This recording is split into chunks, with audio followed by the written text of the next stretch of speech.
आओ अब इंजीनियर साहब आओ, ई हमरे जमीन छिए, बुझलिए ना।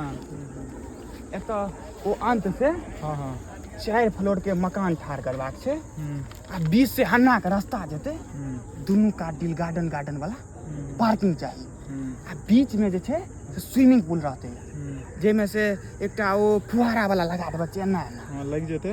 ठीक छै। एहि सब में बुझलिए ना, एहि सब में कते के एस्टीमेट रहतै?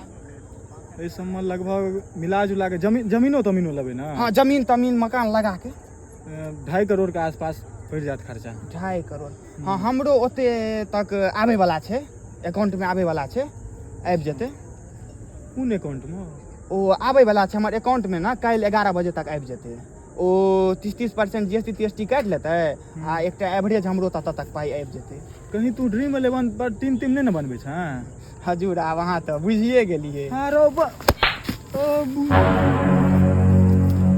7 साल से हम टीम लगा रहल छी, से करोड़पति बनबे न केला। पढ़ता लिखता IAS OAS बनता से न टीम लगाता करोड़पति हो बाबू, हो बाबू।